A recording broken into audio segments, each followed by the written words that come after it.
Welcome to the Elephant in the Boardroom, where we talk about the business practices we love to hate, that is. These are the practices that frustrate employees, anger customers, and hurt shareholders. I'm Terri Long. And I'm Jeremy Eden. And we are the co-CEOs of Harvest Earnings. We challenge conventional wisdom, share our stories, and give you advice you can use at work and even sometimes at home. It's time to banish those elephants in the boardroom. So today, in this episode of The Elephant in the Boardroom, we are going to highlight something that makes us a little bit crazy, and that is business guru advice. Our main issue with it is that it tends to be completely unusable in real life. It's lovely, it's likely true, but it is completely impractical. One we just recently came across was from Tony Robbins, who said the path to success is take massive, determined action. Massive, determined action. No, well, Yes. Okay, great. I know how to succeed now. Thank you. Yeah. I mean, sure, are you going to be successful if you don't do anything? If you're a Nepo baby, maybe. Yeah. Just hang on tight to someone who's doing that massive determined action. Yeah, there you go. There you go. And then, of course, there's very famous one from Warren Buffett, who says rule number 1 is don't lose money. And rule number 2 is don't forget rule number 1. Again, yes, that makes sense. But the how is missing from many of the things that business gurus say, that they post, that they talk about in their workshops. And yes, it makes us kind of crazy because we don't understand why people get excited by it. You know, Adam Grant will have a post and we'll go, yeah, well, duh, but thousands of people will like it. We go, are we missing something? So anyway, we thought today we would talk about some really nitty-gritty, practical things that we think are impactful instead of the high level, be kind and, I don't know, whatever else. So you want to start? Sure.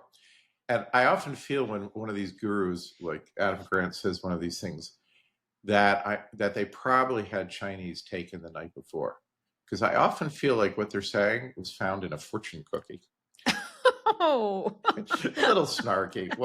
Sorry about that. Anyway, Confucius says. Yeah. Rule number 1. Take massive, determined action, and you will succeed. You will succeed. So we're going to talk about 6 practical things, none of which are in fortune cookies.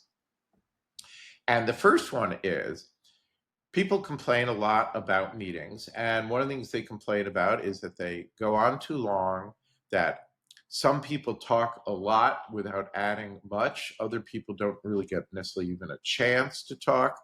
And that time just sort of fritters away. And there's a very simple thing, and we use this all the time.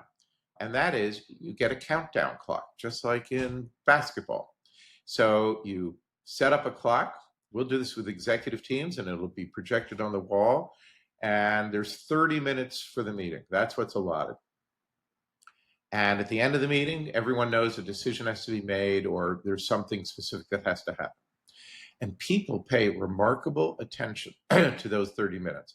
When they would normally go on a long diatribe about something and the seconds are ticking away, they hold back. Or if someone has information they need, they haven't heard from that person, someone will jump in and say, we only have 8 minutes left. Susan, what do you think about X? So use a countdown clock of meetings. And by the way, you can buy them free. Not buy them free. You can actually,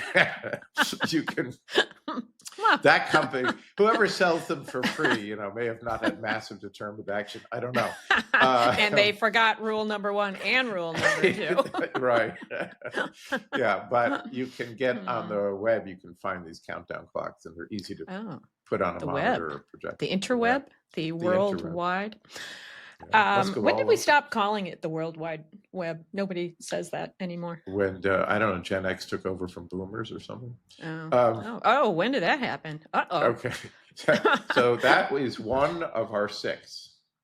Okay, and I would like to point out two things. One is that you said somebody might stop and say, Susan, what do you think? It's more likely to be Steve, what do you think? Because as we recently saw, women get a lot less airtime in meetings than men. But that's a subject for a different day. And now I forget actually what the second thing was. Oh, I know what it was. Completely irrelevant. But why do you always use basketball? It also works in football, and it is football season. So isn't there a countdown in football? In American football? There is. In English football, they count up. It's a count Yeah. up. I Okay. don't know why I always suspect. Yeah, you do. What I really should be using is chess clocks. No, you really shouldn't be. Okay, so the second thing is ask a question. And I think there might be a podcast in the questions that should be asked on a regular basis, but here's one right now. And that is ask people, how do you know that's true? So let's set up the scene. You're in a meeting, hopefully with a countdown clock, and someone is vehemently going against an idea that otherwise sounds good. And it may be, no, I know that won't work. That won't work. We tried it 17 years ago and it didn't happen. So we're not going to do it. So what's very uncomfortable for people, a boss, but certainly a peer, is to ask that person, but how do you know it won't work? And I use 17 years because we've seen that kind of thing happen. We tried it 17 years ago, 22 years ago, various things. So it's very, very uncomfortable to ask.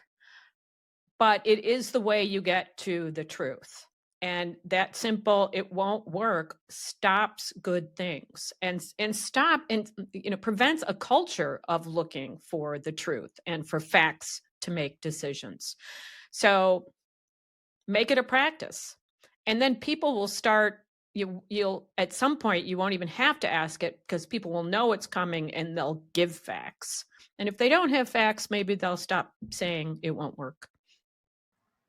And not only can it uncover the truth, sometimes we've seen it uncover just a miscommunication about the idea. I mean, I remember there was some idea about credit scoring or something, and the guy was going on and on about how it can't work. And when pushed about why it can't work, or how do you know this behavior he claimed would happen, it became clear that it was that he didn't understand the idea. And so he was, you know, saying X won't happen in the context of a completely different construct than the idea was proposing. And so that got him. And when he discovered what the actual idea was, he went, oh, well, that's a good idea. We should do that. So, okay, number 3.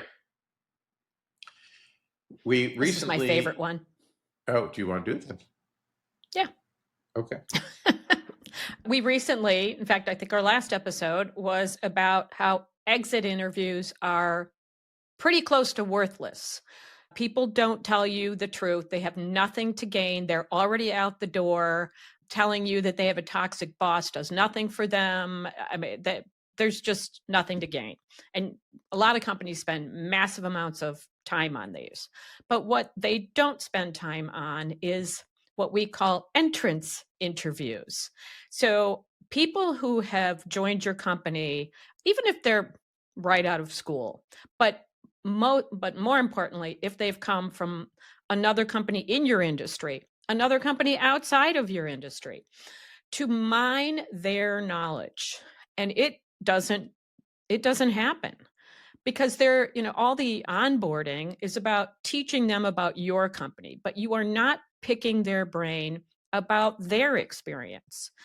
And there's a perfect timing to do this, and we think it's about a month or 2 in. So at the day they join, They're focused on other things. They don't know necessarily the things that you do that maybe their old company did better. They don't know it yet. But a month or two in, they will know it, most likely. If you wait 6 months, they'll already be, oh, well, this is how we do it. They'll already be entrenched in it. So a month or two in, reach out to your new employees and talk to them about what they see as the differences in processes and policies, et cetera, from their old experience and their current experience. And you will find a wealth of good information. Yep. And in fact, when they show up, you can book that meeting. So it's in the books and tell them what it's for. So they're kind of observing and watching and being prepared for it. Well, I'm glad you did 3, which you liked best, because I like this one best. And I don't. I mean, I like it, but Yeah. it's not my fave. So it's called the After Action Report. We talk about it in our book, Low Hanging Fruit. And militaries all over the world do this. They engage in some training exercise or some real battle. And then they do very detailed after action reports to figure out what went right, what went wrong. Businesses rarely do this. And in particular, there's kind of 2 overlapping times when doing this makes sense. One is when there's just a complex project that has to be done. And people made all kinds of promises about what it would cost and how it would work and what the results would be. And then 18 months down the road or 24 months down the road, it's complete, doing a disciplined, structured after action report to find out what went right and what went wrong. But the subset of that, or the overlapping set of that, is on any large capex project, because almost invariably all kinds of promises are made about return ROI and MPV and all these things. And nobody ever goes back and says, did we get it all? And if not, where was the slippage? What happened? And using those not out of just curiosity about the history, of course, but instead of using it to say, we should put these new processes in to prevent the things that went wrong and to encourage the things that went right. This is a military thing, right? Yeah. Yep. Yeah. That's where it originated, for sure. Yeah. People don't do it. They do it right at, so implementation, okay, declare victory and move on. But the learnings are later. So yeah, it is a good one. It is. Okay, so I'll talk about the next one, and that is back to meetings. People seem to stick to increments of 30 minutes, unless you get to all day. But, it's 30 minutes, 60 minutes, 90 minutes, 120 minutes, and why? So there's sort of a movement, and it's not entirely horrible, but does it really need to be a meeting? Should you just write an email? Well, we're sort of a mind, talk less, talk more, email less. But not everything is a 30-minute conversation. So have a 15-minute meeting, have a 10-minute meeting. Ask somebody to jump on Zoom or, pop into somebody's office for 5 minutes. Do not stick to 30, 60, 90, et cetera, because once you do, it's like that meeting will fill up the time, right? It's human nature. You've got that time. Occasionally somebody will say, oh, I'm going to give you time back. We only took 22 minutes. I'm giving you 8 minutes back. But then what happens?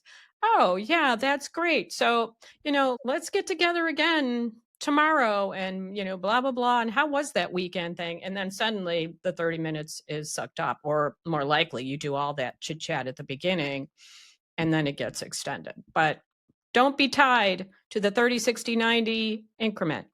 And if you have a very clear vision of what the meeting is supposed to accomplish, if you get there much sooner, stop.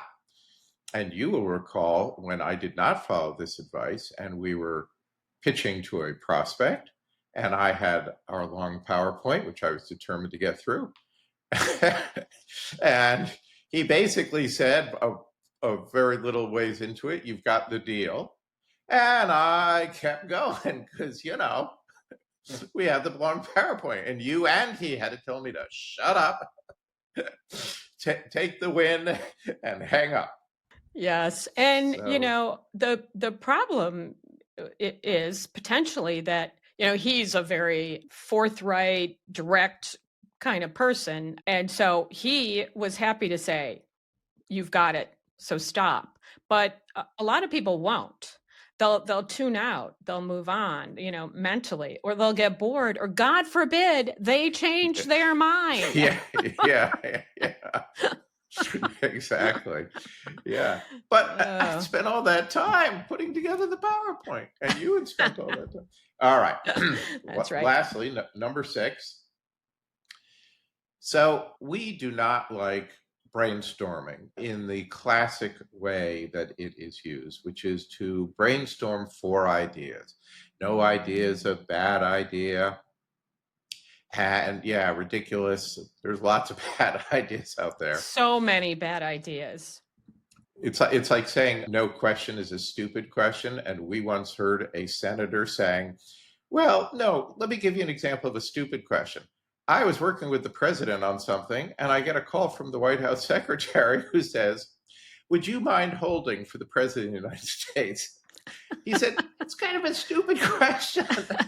It was Cory Booker, just for the record. It was Cory Booker, and he did it in a very funny and respectful Oh, way, but it he was is very fun. hysterical. Yes, I think I will hold. What the Yeah. heck? So, at any rate, Yeah, maybe we don't just like, this once. yeah, we don't like brainstorming for ideas because we think it doesn't yield much.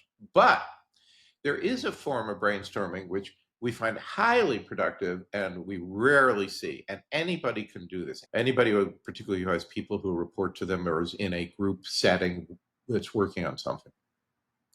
Brainstorm for problems, because people will, when they feel they have to come up with an idea or solution, that's much tougher than coming up with a problem. And by identifying a problem, you now have, that bit of sand in the oyster that can be developed into a pearl.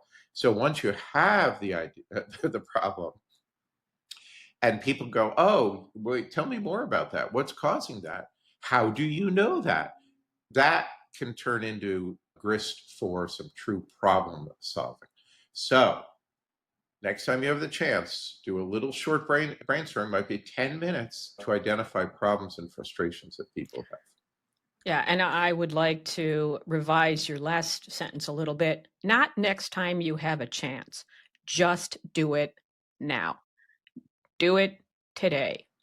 In a massive and determined way. Uh-huh. Because that will be your path to success. It's not entirely wrong. I said the other one was my favorite, but honestly, actually, this one probably is because it doesn't get done a whole lot. We just saw a statistic that 30% of employees feel invisible at work. What? I mean, that is crazy. Find that 30% and ask them what problems they face. I mean, ask 100%. But if you include that 30%, they have got so much to tell you. All your employees do. So these are very practical items. And we didn't really mean this as a plug for the book, but honestly, all of these plus many more are in our book, Low Hanging Fruit 77 Eye-Opening Ways to Improve Productivity and Profits. And if you comment on this, maybe you'll win one. Just a thought. We haven't discussed that, but we would love to give folks a copy of our pearls of wisdom, our wisdom pearls. Okay, do you want to do a quick summary of the 6? So, number 1, use a countdown clock in meetings. Number 2, ask people, how do you know that? Number 3, do entrance interviews that are scheduled, not exit interviews. Number 4, do an after action report on anything that's material and large. 5, don't stick to the 30, 60, 90 increments in Outlook's calendar. use the minimum amount of time to get the meeting done well. And then 6, don't brainstorm for ideas. Brainstorm. I was just making sure you weren't giving me the finger. Brainstorm for problems. Those are the 6. Sounds great. Okay. Go to it. Talk Bye. to you later. Bye. Thanks for listening.